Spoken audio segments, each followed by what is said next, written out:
driving from places, so I think we're good. Yeah. This is a low-class establishment, man. You're good. All right, you guys ready? Oh, take that off the speaker. That's awful. Too loud. Off of Bluetooth. Let me take you guys off the truck. There we go. All right. Now you're off the truck. Now we're good. All That should be right. better. Here we go. I'm good.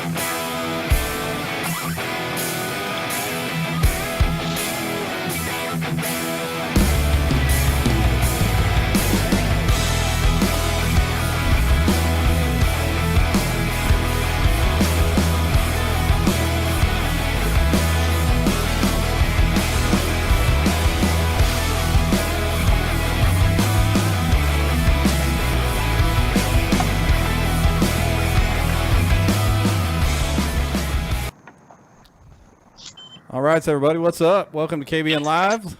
Starting a little bit late, but, not too bad for, I guess, what we call old school standards. Ryan and I used to have some technical difficulties in the early stages, so we're throwing it back a little bit. Back on the horse. Back on the horse, that's right. But, yeah, back on a Monday night, welcoming Drew Gregory back to the show after his huge win over at Lake Dardanelle. Drew, thanks for stopping on the side of the road there and jumping on our podcast with us, buddy. Yeah, guys, absolutely, man. Happy to do it. Obviously, it's a good reasons for a good cause, so definitely going to stop and talk to as many of you guys as possible, and it's a pretty cool event, so I'm excited to talk about it. Yeah, man. I mean, I don't know. I know this was a big win for you, but it was also a record setter for Arkansas. We never had a tournament over 100 people, so to have AJ bring that here in the Bass Open Series and then it go off, it was a challenging event. A lot of people showed up for it, and it was fun to watch. I was in it. I struggled, but it was still fun to be a part of. So, yeah, thanks for coming on here and talking about it. Yeah, it was a big event. You're right. And, I talked to Garrett Morgan before the event. He's local. And I said, how much do you think it's going to win? He said, man, it might take 89, 92 inches a day. And I was like, good Lord, you serious? Gee, money. He was like, yeah, these other tournaments have, winning links of that quality. And I said, you know what, though, man? 85 a day will win this thing. And here, because I don't think you've ever seen this many anglers and this quality of that many anglers. That's going to eat into everybody's links a little bit. And always sure does. enough, man, I pretty much, I guess I kind of called that because it pretty much took exactly 85 a day. But yeah, we had a preview show like a week before. Interviewed Johnny Schultz from Fish the Moment, and we had AJ and Garrett on. And we all kind of batted around and thought mid-80s to high 80s both days would win it. And frankly, I don't know if you followed any of the local bass boat derbies that went down over the last 2 weeks because the lake's been fishing tough. You guys would have won every single bass boat tournament that's happened here in the last 2 weeks. They were all catching 12 pounds, 13 pounds a day. Yeah, absolutely. That's a testament to what the kayak can do and where we can go and, the place we can get to. And it's a funny story you said that because I was fishing one day. I came down one of the creeks and into the lake. And I saw a bass boat way up a creek, and he's fishing real good. And there's some logos on his boat, and double power poles and all that. And I talked to him for a little while. We had a good chat, and he said he was pre-fishing for the Toyota Series event, and real nice guy. And then I said, "How much do you think it's going to take to win?" He's like, man, 13, 14 pounds have been winning these tournaments, so it's fishing tough. I said, "All right, man. Well, I'll see you later. What's your name? I'll follow along and just." Check up on how you're doing. He said, Fred Rumbanis. Yeah? So anyway, I said, oh, I know who you are, dude. I was like, and he laughed, and he said his other boat was in the shop. And I said, dude, you weren't throwing a frog. You had me all fooled. I would have known it was you if you just been throwing a frog. That's cool. But he was a nice guy. And he definitely said it was fishing tough as well. So that's kind of when I knew 85 a day would get it done, most likely. Well, how long were you there, Drew? Oh, go ahead, Brian. I'm sorry. No. You take it, Jeff. This is Arkansas City right here. Well, what I was going to ask is how long were you there? Because from Sunday until the tournament day, and even on Saturday, Sunday of tournament weekend, the lake and river changed a lot each day. It was going up a foot or two or back down. Yeah. So were you there all week and got to kind of be part of that? Yeah. Follow those fish? I was there. Tuesday I arrived, and I only had Tuesday, and I just drove around. Did like the whole access point scouting and that kind of stuff on Tuesday, and then Wednesday I pretty much did the same thing all day. I hopped out and threw some casts, obviously from the bank and just stuff like that, but never really put the kayak in. So I sort of saw what you're talking about. Everything kind of came down because we had that rain from before, and then it's kind of all just sort of fell out, I guess. So anyway, my stuff sort of stayed consistent enough, I guess, for me. But yeah, I noticed a little bit of it. So what was your key to success here? Like, what did you do different? You said these bass boat guys were struggling. Obviously, it was tough across the board. We saw some hammers that couldn't, manage to get a limit out of this lake. So what did you do that was so much different that just kind of set you above, barely above Siddiqui, but above? Yeah, barely. I don't even know if barely, really, technically nothing at all. But yeah, we should have Eric on and compare but I guess my thing is, and it doesn't always work out. Unfortunately, this time it did. But I just was looking for some unpressured fish and some locations that had some, bass boats couldn't get to. And I just found one spot that had big fish, and it wasn't very big, and there weren't many in there. That's why I had to really, really manage them, because I caught one big one pre-fishing, and I left it alone because I didn't even want to catch another one. Because I knew if there was one big one there had to be more. And Russ Snyder's on stage talked about how he thinks there was a lot of places like this. Jeff, you've more local to you, you kind of understand when I say that there's a lot of access points, a lot of access, and a lot of creeks, and you can pop in, pop out, and you can pop in and clean it out, especially if there's a bunch of people pretty quick. So if you're pre-fishing and doing that to your own fish, and he thinks he caught a little too many pre-fishing, and maybe I just left it alone at the right time and didn't need to see any more, and that was the right call, because I needed, those two kickers from that spot both days, and I just found a spot that no one else was really getting to, and it was tough to get into, and I went under a deadfall one time and I had to push with my life. My life jacket was pressed up against this log. I had to lay my seat down on this little 10-foot Crescent ultralight kayak, because obviously you guys, I've been in this little 10-footer. You can see it's just, if I can show it to you, it's just this little thing right here. And so obviously my deal was just kind of moving to different places and finding water that was less pressured if I could. And I just had this one little spot that just happened to have a few big fish in there, and it held out for 2 a day. And then I put that together with a limit from another spot that other people were definitely fishing, but it was very, very easy, I would say, to get a limit of 14 to 16 inch fish in there. So I did that, and then I bounced my big fish spot because I only needed hours there, because that's all the time it took to fish that area.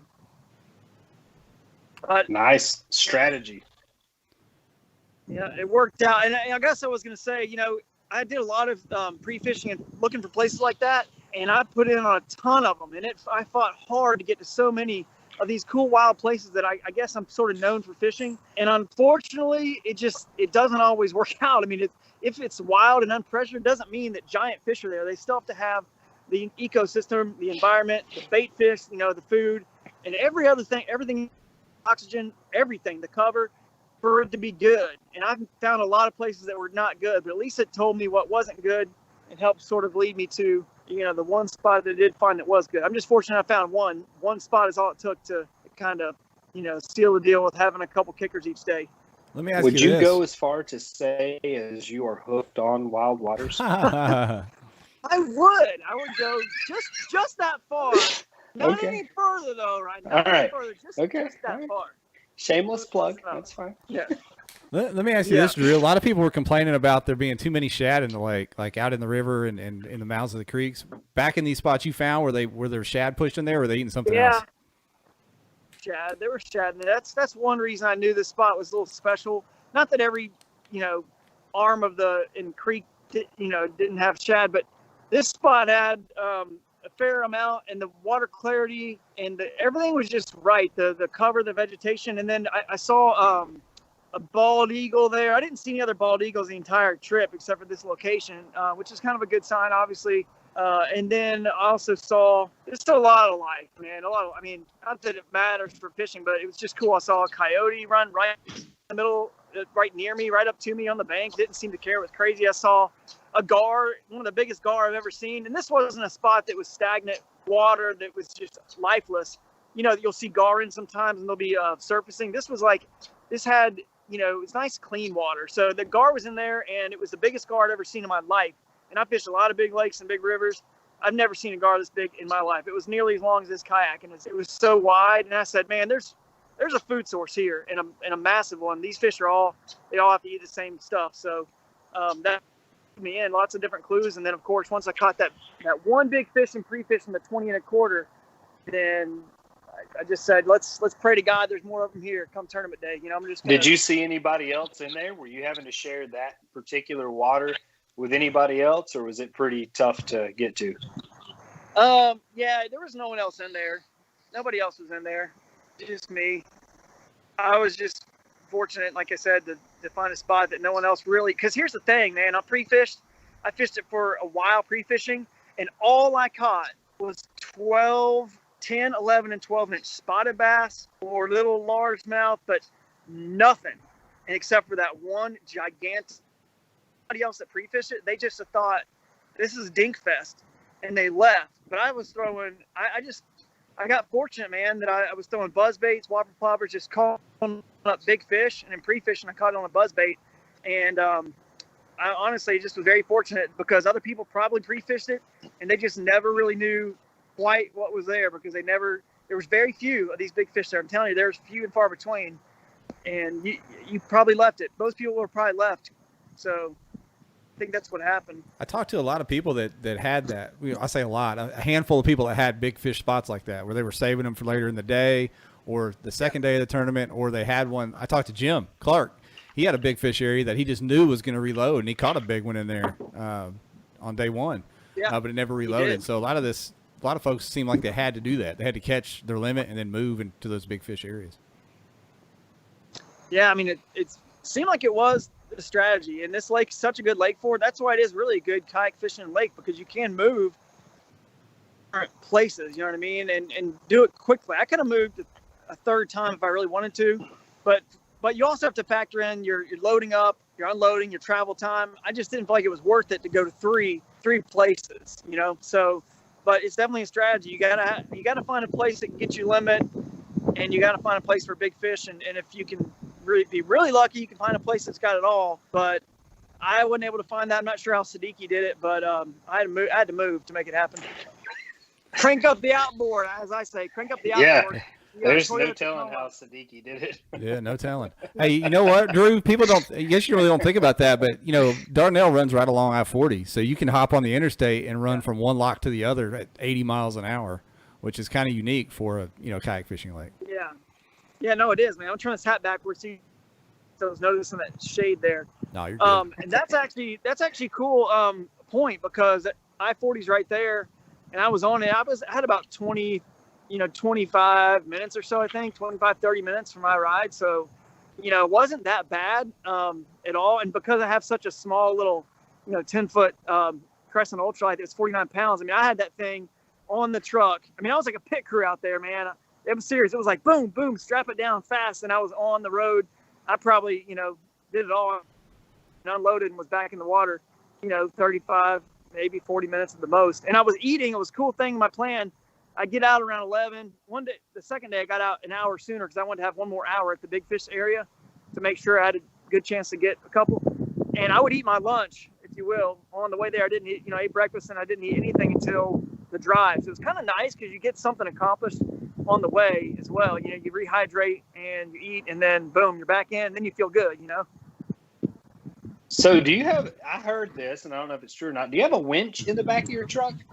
I do have a winch. Yeah, I got one. I wonder if you guys can see it. Can you flip the camera on this Skype? I don't know. No, you can. So one of my buddies, he's like, I'm pretty sure this is Drew's truck, like up on this vertical bank, and he's like, I think he has a winch in the back of his truck, and I was like, well, that's interesting. Yeah. Hang on. Did I flip my camera? He's ready. We're flipping it all around. I'm getting vertigo by watching it. Oh, I did the wrong. I think I flipped the camera. Sorry, guys. No, you're good. I did flip it on. I was trying to show you the winch. Well, now you got it. I got a bunch of junk. Well, I do have one. I mean, I got you. Okay. You can't really see it there. The light's not. But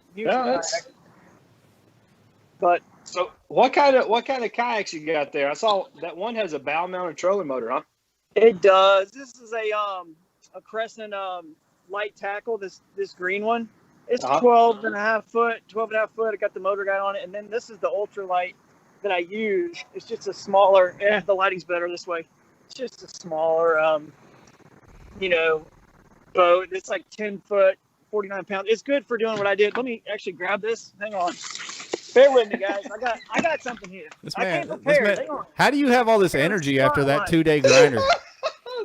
There's my spotlight. There's my winch and my toolbox and stuff. But it's there, So if you ever get in a bind, if you're trying to get to those wild waters, you can just winch your boat right up there. Yeah, it's more being lazy than anything. Like I can always get in and I can get in and out of most any spot. You know what I mean? Like especially with a 49-pound kayak, you can put over your head. But it was more like, I'm getting older and I'm just wanting to be lazy. And if I need it, it's there. But you got to be careful. I mean, some tournaments you can't even, you can't use it during tournament and stuff like that. So you got to pay attention. Can't use the what? Yeah, the winch. Really? Oh, the winch. I'm pretty sure BASS has a rule in their Huck kayak series. You can't use a winch. Yeah. I never even know. Okay. Oh, shit, I need to go read those rules again. I didn't know you could use a winch to load a kayak. I used it during pre-fishing. I don't know if you guys heard the story. I talked about how I got the truck stuck, which, again, it's not – you guys may have seen my post, but it's pretty dirty. It's pretty dirty here. I don't know if you can see that. But I got her stuck in a mud hole, and I ended up using the winch on that day of pre-fishing, actually, because, again, it was – kind of a steep area, and I was just kind of lazy. But anyway, did I read you've had to find one of the neighbors and like knock on a door to get help with that? Or yeah, what? I did. There's this guy.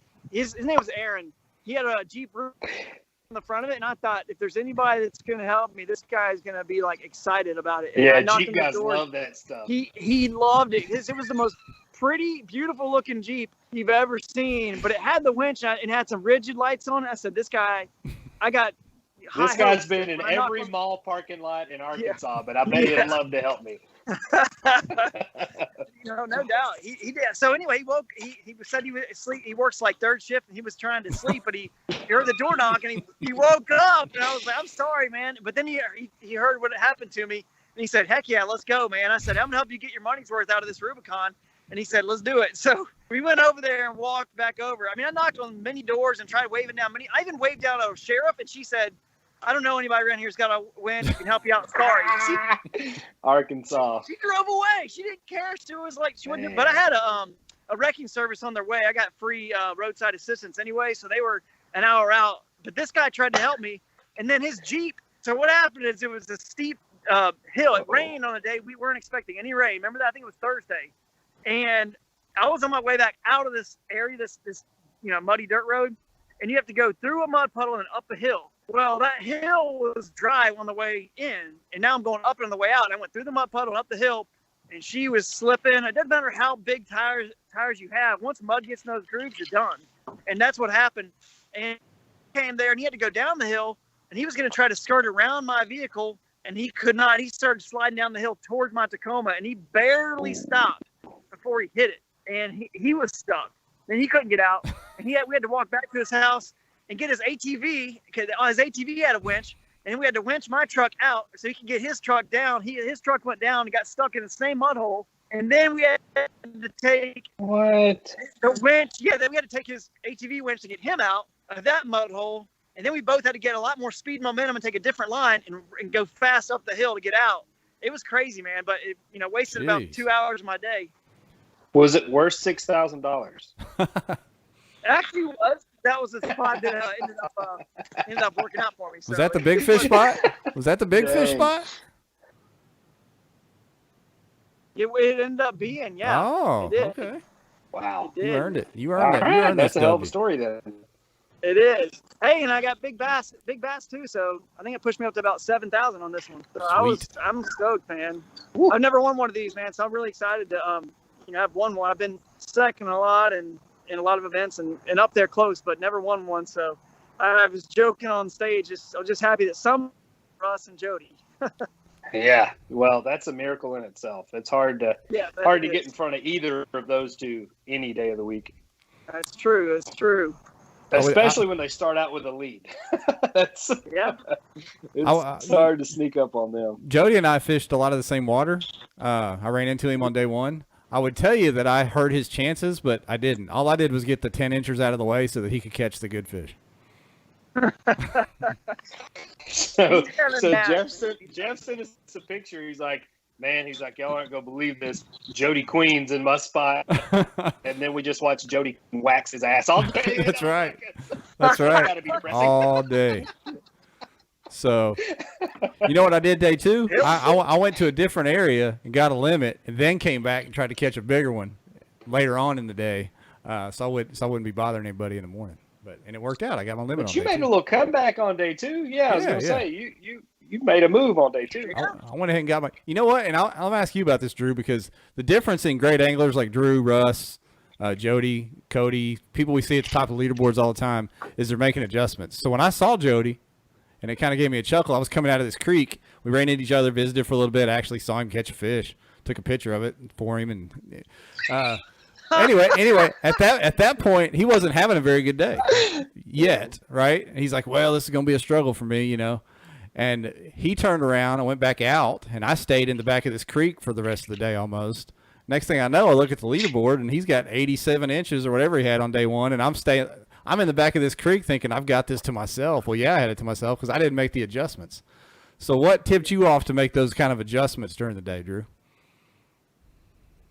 I think it was just I had just pre-fishing and fished. So I think what a lot of people, they make a mistake. They pre-fish, you know, they do an online map or they scout, you know, and they have all these points they're going to go check out. And they probably only pre-fish like a few of them. And they only check out a few of them because they put the kayak in and they start fishing and they just keep fishing and keep fishing. Next thing you know, it's like the day's almost over and they maybe have time to go check out one more. And if you do that, you're never get to all the spots, you know what I mean? So I was just fortunate to be able to check out all the spots, fish them from the bank and just observe and rule them out pretty quickly. And then I kind of fished enough of the good ones that I felt had potential to know, just to simply know what was actually there. So I just sort of, it wasn't that the environment or anything changed during the day for me to move. I just knew that this first place, I was only going to catch 4 fish. I wasn't finding any big ones at all. So I knew that that was all that was there. So, I mean, how long, once you get a limit of those fish, why are you going to, stay there, right? And then I knew that the second spot didn't have numbers, but it had big ones. I mean, it had numbers of little teeny ones, like 10 to 12, but it had these random big females. So that's just kind of what tipped me off, was just, it was my pre-fishing sort of, research that I just kind of knew that's how I'm going to have to get this done. If I'm going to be able to get a limit, first of all, and then 2 kickers, hopefully to go with that limit. You did it. And that kind of leads into a question that Andy Webb had in the comments. He said, when breaking down a new lake like this, where do you begin? And you kind of answered that with what you said there. Yeah, but it's a good question, man. It's tough. So I've been doing some guide trips, and they're more like, this one guy is awesome, Nick Robinson out of Winston-Salem. I've been kind of, hired by him to be a sort of kayak coach, and I've been teaching him a lot of this stuff too. And I'm not going to obviously have time to get into all the details, but I guess I just bring it up to say, look, man, you gotta continue to study and learn, a lot about the environment and about, even like you guys had Johnny Schultz on, you said, right, with Just a Moment. Can you say Johnny Schultz on? Yeah, we did. Okay. He did a little thing with Rick Clunn, and they were talking one time. I remember watching one of his things, and he said sometimes maybe you need to be studying the mouse and not the owl, you know what I mean? Or so like we just focus on the bass instead of the bait. And like, basically I think this point is the more you can study that stuff and study, in my opinion, the environment too, and everything else, all the pieces of the recipe that a reason why a big fish is there, because big females and big largemouth in general, or any bass, I treat them as a different species altogether. Like the way you fish for them and the way you target them and what you look for. So some people, they'll just be little fish and they'll think, well, this is it. Here's where I am. But I mean, in a tournament, that's not really, I know that's good to have a limit and all that, and it's nice 2 days, but if you're really trying to win, you got to find those is cool, but you almost got to ignore them to some degree once you found some of those, because a lot of times the bucks will just kind of hang out together in certain spots. A lot of times on rivers, you'll see little areas. that there'll be bucks and no big females. The female Hannah, it was that way. The females were isolated, doing totally different stuff than all these little ones that were in the shoals, these little bucks that were in the shoals. And you gotta like not let yourself get fooled, and it just takes time and experience. But basically I break down the way I like to fish. To answer this question, I look at any little backwater. It's hard to get to places. That's my style. It works for me. And until now, it's never really won a big event, but it's done pretty well with it. And I kind of find fish that want to feed or will feed the way I like to fish. I just mainly power fish, straight braid, spinner baits, chatter baits, buzz baits, whopper ploppers. And if they don't feed that way, they don't want to feed that way, then I just don't really care about them. I don't want anything to do with them. I can find fish. I can find fish. Usually, I can find fish in a body of water that's that big that will eat the way I like to fish, which is single hook lures that with 30-pound braid on a bait caster that you got a better chance to land them, and they call up big fish. And but it's just not easy. I mean, I just had to break down all those little places and go check them out, John, and just look and see if all the pieces of that puzzle were there. And then obviously you fish it a little bit and find out. You can make casts from the bank and just see what kind of, look in the water, see what kind of bait's there and everything else, and sort of start learning if I need to put the kayak in or not based on the water clarity, if it's moving or not, if you're looking for moving water. And then you can save yourself some time if you kind of learn some of those things and then move on when you need to move on. It's a lot of time it's about folding at the right time, you know what I mean, to go somewhere else.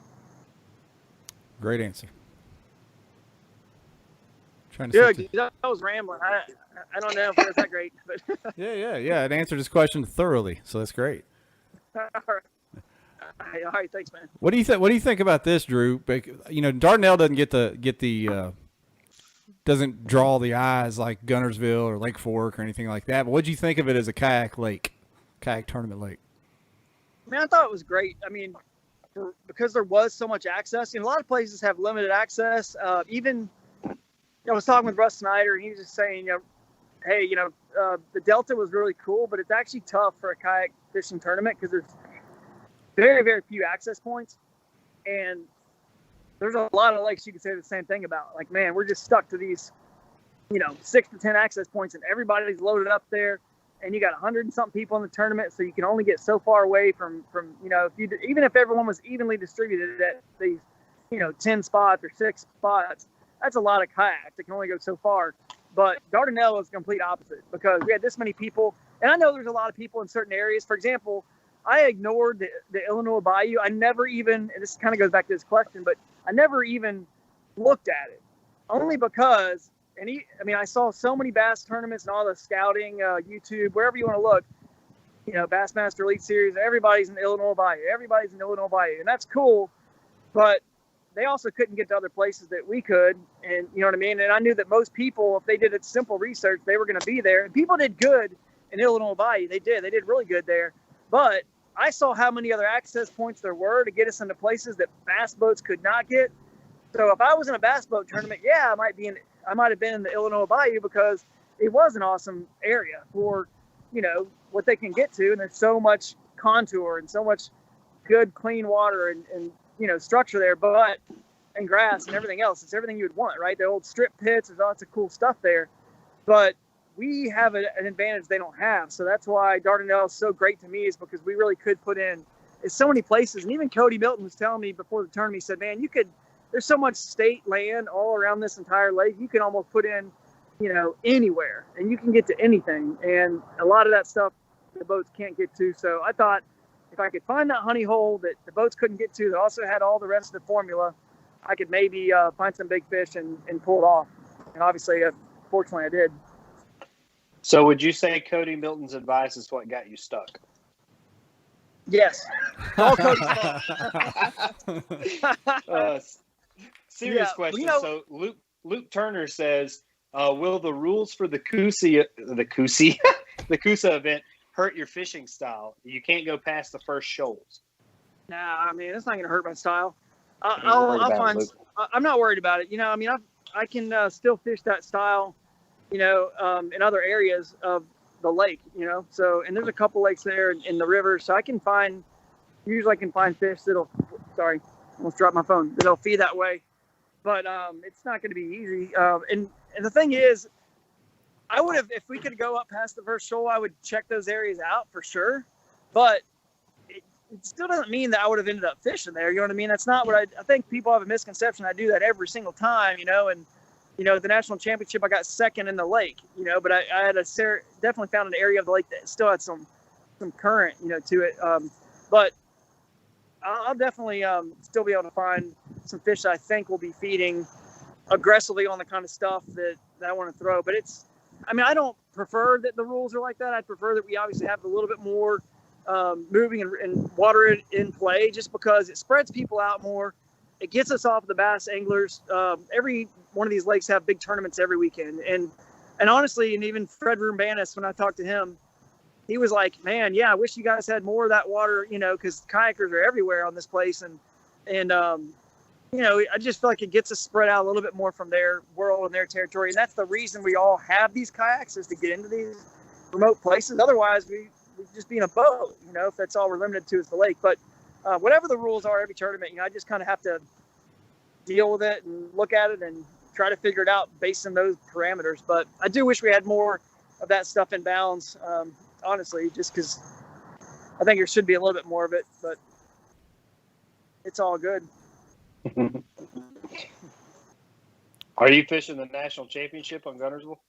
I am going to fish it. I don't think I'm going to have a lot of time to pre-fish, because I'm going to fish this Coosa thing now, because I got a first and a fourth from the Susquehanna. So if I can get one more good finish, Jody and Russ have a first, and then one of them's got a third and one of them's got a fourth. So they each have two firsts and then a third and a fourth. So they're right neck and neck. But hey, if I can get one more good finish, and then I can do well at this TOC, which has got some moving water in bounds, which is also kind of one of my strengths. Doesn't mean I'm always going to do well, because I think the worst tournament I've ever done was that one that I saw you at Ryan on FLW, the Nickajack. Yeah, Nickajack. Yeah, I had some fish get off, and things just did not go well for you when they dropped the water that day. I couldn't figure them out, but it doesn't always mean I'm going to do well. But I think I've got a decent shot. You know what I mean? I know Russ is really familiar with that water, so he's probably not going to drop too far. But it's going to come down to whoever between Cody, Russ, maybe Ron or Siddiqui, anybody that's up there for the AOY. It's going to come down to this TOC, because the points drop by 2-point increments. So if Russ or Jody do slip up and they get a 12th or a 15th or whatever, because look, there's 50 anglers in this thing, and they're all just hammers, every one of them. I don't even think those two know double digits. I don't think they've ever seen double digits before. Not really in their life. Not really.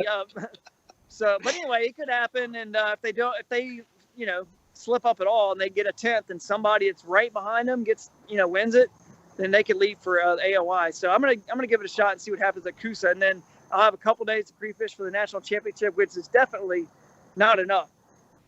That place is way too big, and there's so many Guntersville's got a lot of water. Yeah, it's going to be real hard. 340. I think it's at 340 now. So at least it's like 400 less than what it was this spring. So that's good. Oh, okay. You knocked out 400 people. Yeah. Okay. That's good. Yeah. So that'll help. It's going to be a zoo either way, but it will be a zoo. Yeah, that's for sure. But we'll see. Guntersville fish is small, but Guntersville's it's a big fish lake. I don't know.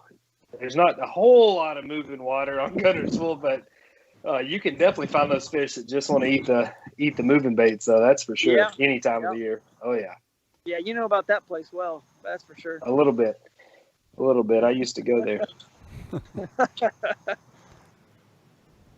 Well, Ryan, I don't see Jesse Halverson says Guntersville has a lot of dead water. Yeah. If you see Jesse Halverson at a ramp on Guntersville, that's dead water. So if you see a spray paint orange Chevy with a Hobie in the back, just go on, keep rolling. You found the dead water. So let's talk about your move to Crescent Kayaks. I'd actually talked to James about maybe having him on next week, and then you on this one, so that kind of negated the point of having two people to talk about Crescent Kayaks. But how did this take place? And then I'll go from there. I got a couple more questions. Well, it just was the right fit, man, the right time. COVID, everything in the world sort of just got flipped upside down, and things in the industry changed, and so it was just the right time for me to move on. I mean, Jackson Kayak was awesome, and love everybody there still, of course, and they're just a great group of folks there, and we did a lot of good stuff together, in 10 years, and I mean, I'm super blessed and fortunate to, have designed that Coosa boat with that high-low seat invention and idea that sort of led to, obviously all the other boats that Jackson did, and a lot of the innovations that we see on a lot of fishing kayaks out there. Just super humbled and just so proud of how many messages and people that have fished out of those Jackson boats and caught big fish and just created memories with their families and in their lives. And it's just so cool to be able to do that. But then at the same time, life changes, the world changes, everything changes, businesses change, and there's totally nothing wrong with that. And it was just to move on to Crescent and try doing something new over here. And so I'm gonna be the director of specialized fishing kayaks and designing a very cool, interesting line of kayaks. And it's awesome because it's a very, very small company. James Durbecker is, owns it, and he, like you said, you talk to him, super, super cool guy, down to earth, just super family oriented. And he calls me. He's just so genuine. And I'm so happy to be a part of this family, because he's just like, man, I'm so happy for you. It's not about, I don't even care that, like you wanted out of the ultralight, and that's awesome. I'm just so happy for you personally, because he just kind of knows what a rough year it's been for us personally. Moving my family up to Ohio has been tough, and selling our house in North Carolina, we had a lot of problems with that, and just had a lot of other issues I can't really even get into, but it's just been a real rough, 9 months. So to see that God sort of led me to him, and now I'm just never been happier and just excited about an opportunity to design boats and have. What's cool about James and what he has going on there, he gives me the freedom to just do whatever I want to do, because I sort of have the skill set with kayak fishing that he doesn't have. He's more like a very pure paddler, paddleboard, just loves paddling and getting out there with his family. I mean, he knows how to fish a little bit, but that's just not like, he doesn't know it like we know it. So, and obviously didn't have the experience designing some real hardcore sort of specialized fishing kayaks. So it just kind of worked out where he had like if there was any gap that he ever had, which wasn't many, because their company's growing leaps and bounds and doing great as it is, it would have been, for someone like with my skill set and acumen for, designing some boats that probably would suit more of the anglers that are listening and watching right now. So it just worked out. How long have they been around, and where did they kind of come from? Because I actually heard about it from, I think it was Dan Onstadt from Texas that first told me about Crescent, because they started tagging yak addicts like in their pictures, and they have really good media content. And I asked him, because I saw that he was pushing them. I was like, "Who's Crescent Kayaks?" He's like, "Oh, it's a Made in America company. It's actually out of Georgia." I had no idea.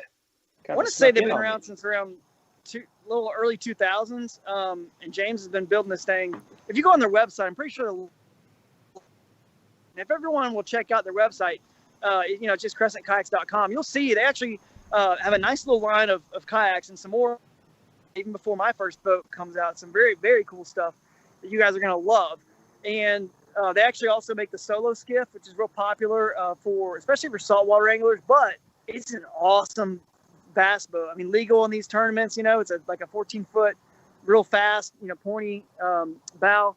But anyway, they've been around for a while, and he's been building this brand and this company just with a lot of determination, passion, and drive. I mean, I've said this before, and it's not an insult. I mean, I'm the same way as James. Like, we're just very down to earth, real. We're human. We're flawed. It's just in a good way. It's sort of just like endearing that, like, this isn't some sort of marketing machine. Let's just appear to be this and that and like whatever. We're just guys, just dudes, man, and just kind of running this thing. He's been grinding and just passionate about it. So the integrity and the character of the entire company, like I said, they're made in the USA. They're out of Georgia, and they've been making a lot of waves in the just the paddle sports world with dealers and consumers. Because if you go to their website, I guess what I was getting to is their imagery pretty much explains what the brand is all about, which is it's a lot of family and adventure. That's what you'll see in all the imagery. It's just about adventure, just getting out there on the water. They're not like, and we're not trying to be some hardcore tournament brand. I just happen to do tournaments, but this brand is just about paddling, paddle sports in general, getting people in the water, having fun. And if you want to do tournaments out of them, that's cool. Definitely can do them and win them, and that's awesome. But we're not trying to be the next, like big, tournament brand, or anything. But I think the boats that I design will definitely, for sure, and that I think you guys you'll see people fishing out of them probably. Katie's hooking us up with the links. Thank you, Katie. Appreciate that. Got to see As her. always. She came to Dardanelle. Got to see her. So I saw that y'all were hanging out. yeah, we had a good crew come out Saturday evening after day one. Yeah. Yeah, it was a good time. What's kind of your vision, Drew, with the kayak design? Like, what are you trying to integrate? Are you going over the top, feature rich? I know Jackson had all the little plug-ins and bells and whistles and ram ball mounts and all that, all that stuff integrated. Like, are you looking to keep a simplified, clean, open deck? Yeah. Like, what are your visions for kind of the future of your role? Let me plug in my phone before I die here, guys. I'm gonna plug it in. That's cool. And I know we promised we wouldn't keep you too long because you're on the road, so we won't keep you too much longer. I think this whole, hang on, I may have to turn it on for it to work. Let's see. All right. His vision is to have one with a phone charger in it, right? Yeah, I'm at 1%, Yes. I'm at 1%, but I'm still rolling. I'm at 1%. You are living on the edge, buddy. Stuck in mud holes, 1%. Phew. But yeah, I mean, I'm not gonna obviously reveal like too. I feel like there's room for. I mean, obviously, I'm developing an entire line of fishing kayaks, so you got to start with one. You know what I mean? And then you're gonna do two, and so on. So there's definitely a time and a place for kayaks that have a lot of features and a lot of bells and whistles, and there's time and a place like this weekend for me, where you need a kayak that's very simple and stripped down. So I'm going to try to make kayaks that do, all the above. And I mean, just do things that make sense, do features that make sense. If it's a feature that, only, let's say, 30-40% of the people would use and want, then your other 60% of people are going to be either ticked off that it's there, or they may not care that it's there, but it's going to cause the price of that boat to go up. And so it may, it may eventually go up to where they don't even want to buy it because they're like, well, why do I want to buy this? So I mean, I guess that's sort of to answer your question. I mean, I'm definitely going to make some pretty cool intentional kayaks that have features that I'm going to try. We're going to try taking risks. And what's cool about Crescent and why I've got this freedom, we can take risks. James is cool and open to taking risks and even working and developing some new things. And honestly, a lot of them they'll never see the light of day because in theory they send them to work and then we test them out and they don't work. So kind of like our podcast. Yeah, it worked. Hey, it's still here. Still here. So that's kind of the thing. You gotta. He's not afraid to try and test this stuff out, and it's because it takes money to do that. It does take some money, and sometimes it doesn't work. But when you have a cool idea or something that does work, it was worth it. So I mean, I guess that's what's cool. We're gonna try some of that stuff and some new and different things that hopefully people have never seen, but that'll also not just be different, but be actually efficient and effective and help you guys catch more fish or be more comfortable while you're catching fish or whatever the case. So we'll see. And it's cool. It's a small company, so we can do that. I'm going to pose two questions. One, is a pedal drive on the horizon? Number two, would you be more motor oriented? And you can just pick one of those two. Yeah, I mean, it's not really something that we're. Oh, hang on. I know that's a huge investment. That's a lot of R&D. No, it is. That's to get a working pedal drive is like a big. That's a big investment. It's a huge investment, and it's not something that we're interested in. Right now, I can't say we ever would be, but it's not something we're interested in right now, and I don't even know if it's. I mean, probably something we'd be interested ever, honestly. But we just love what we're doing already, and I think there's a good enough market and enough people out there that like to do this, and we're also a very just affordable kayak brand. It's super high quality. I mean, this thing got beat up so much. It's unbelievable high quality, as good as any, Wildy, Native, Jackson, Hobie. I mean, as far as the manufacturing, it's quality. They're very, very affordable, and that's what's cool. So we're trying to stay in the affordable range because I feel like most people, we're a little bit the aberration of the folks that really fish these tournaments hardcore. They don't mind spending, $3, $4, and $5 on a kayak, but most of the people out there, especially the ones that obviously are getting started, they don't want to do that. So we're just kind of doing our thing, making it sort of affordable. So that's the plan. And then on the motors, yeah, I mean, it's always smart with the way these big tournaments have motors. So it's always smart to have the ability to add them. You know what I mean? For sure. It makes sense. For sure. I think that's the way things are going. I do. From the pedal drive perspective, you could always promise one and never deliver a working one, just as a marketing ploy. That's true. That's true. Good. Yeah. Are there any thoughts on doing like a carbon fiber or a paper mache kayak? Either one. Yeah, I mean, look, yeah, it's already been done. Yeah, hell yeah, been done, dude. So I mean, I don't want to get into that market either. I think the way it's done now is as good as it's going to get. So it's fair. You're probably not wrong. I mean, it's good as it's going to get. Probably not wrong. Look at EJ. You got second place, right? In the tournament this past weekend over there. What is it, on Wheeler? I guess so. That was the super tournament, and they had 30 or 40 guys for that one. What are your thoughts on, I mean, that's a good segue. What are your thoughts on like the attendance for these KBF events? Like if you would have had that tournament 2 years ago in KBF, that would have been 150, 160 person attended tournament. Do you think it conflicting dates? I mean, we're seeing the overall average go down, like trail events down to 20s and teens. I don't know. I mean, what are your thoughts on the whole landscape? You don't have to get specific, but on the whole landscape of the scene. I mean, maybe we have too many options, too much. There's a lot of tournaments out there. I think it's just oversaturated. It's good for us, but it's not good, for all the trails. I think Bass and Hobie have a very smaller number of tournaments, and so that probably helps maybe to understand what's going on or whatever.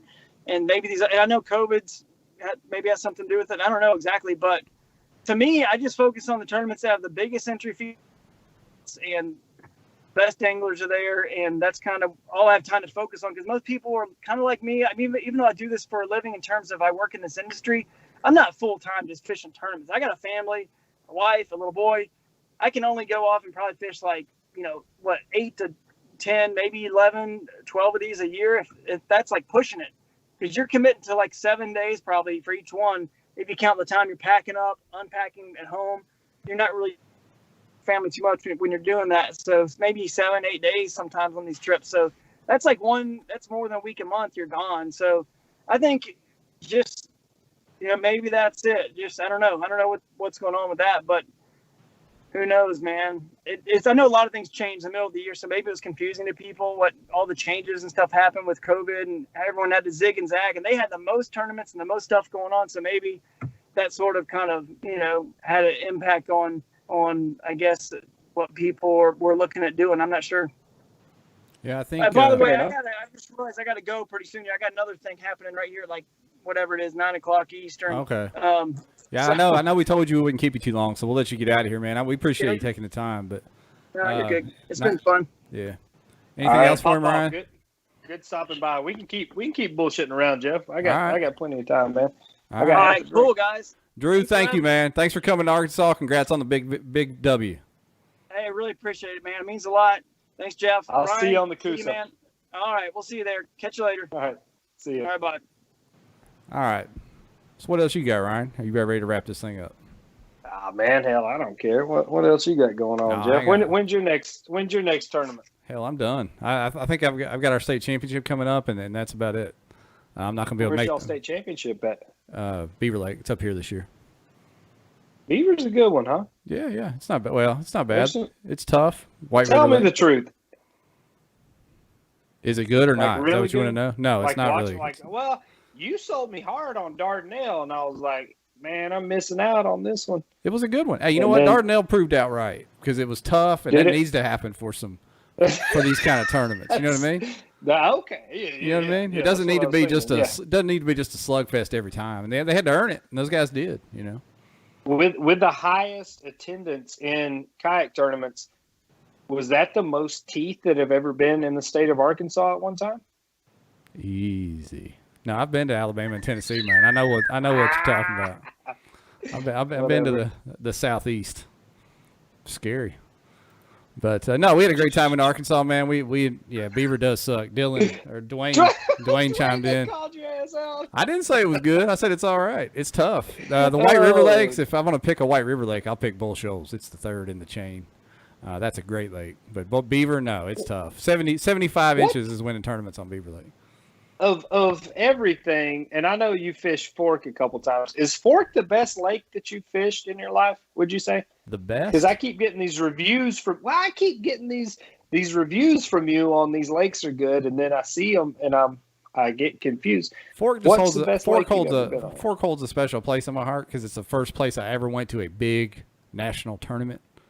But Fork turns out some big stringers, though. Oh, right? Yeah. I mean, obviously, it turns out big fish and big stringers. So, I love fishing there, but it's tough, too, depending on the time of year. But, yeah, I mean, you saw what Russ and Scotch and those guys did down there this yeah. spring. Cody whacked them down there. Cody beat them up good down there. Yeah. I said it was good, Dwayne, as a joke, because I don't think anything except duck hunting is good in Arkansas. Ease up. So, there. I won't. I will not. But what else we got going, man? I mean, what else is in the news? We had Jim Ware. Congratulations, Jim Ware, on winning that KBF Super Duper Regional Trail on Wheeler. Yeah. That was good. He got him a big coin handed to him on the spot. Good job. I like that. Next up, we've got the Coosa, and then the National Championship, and then the TOC. Hey, and shout out to Jackson for his big charity event. He had a huge. I looked at that and it was over 200 anglers. That was awesome, dude. So I talked to him a lot through the process of this and trying to promote it and get him anglers. And I'm like, man, he really does. Jackson does such a great job. He has so many people in his corner. Like, I felt like 200 was a small goal. Like, I feel like, as you keep promoting that, like, it's 300 should be the goal for next year. Like, I don't think there's a question on the support for it. And I hope Jackson continues his success and putting on that tournament for such a good event. Greg Mulgrew says Ken Wood won the Super Trail in Maine. I didn't even know there was a Super Trail in Maine. I don't know if it's because I'm blocked from the Facebook groups or if there's not any promotion for the events, but I hadn't seen anything about the National Championship at all. And it's in 2 or 3 weeks. Like, I've seen some stuff that was basically saying we're doing the best we can. Payouts aren't guaranteed anymore. If you want to come. If you don't, ask for your refund. That's literally what I saw. I think the Northeast and California actually keeping the light bills on for those guys right now. But I don't know what 2021 is going to look like in the landscape, because just like in the elite, the Bass Boat Pros, you had the Elite Series, FLW, BPT. One of them made up the other one, so I don't know how 2021 is going to shake out with the three of these groups. I think, honestly, Hobie's taken they've taken the lead. I feel like they're head and shoulders above anything else. They're really setting the standard as far as quality events and promotion of the anglers. You see everything. You see posts constantly on social media promoting the anglers, promoting the winners all the time. I think Bass has a huge potential, obviously, with the name. I hope that they will shift to see more of that. And I know, I talk to Steve all the time, and I'm very open with my advice to anybody. That's something that I would really like to see. I would like to see them move in more of a kayak-specific oriented market there. Like, I think they need to have their own leader that just deals with the kayak stuff instead of kind of throwing it all in the pot for somebody to pick out and post at the bottom of a website on what the kayak guys are doing. I really want to see more promotion there. Mark Springer says more bass and always a great Hobie schedule. So yeah, it's gonna be good. I agree.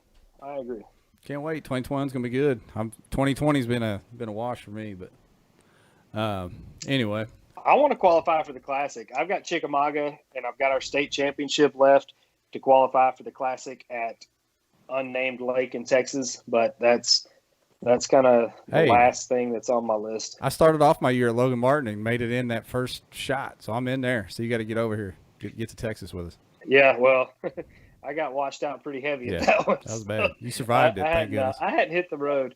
I hadn't hit the road on a bass event yet, so I need to travel for one. But the next one's at Chick. So yeah, me and Chick have a weird relationship in these big tournaments. I have never been able to put it together.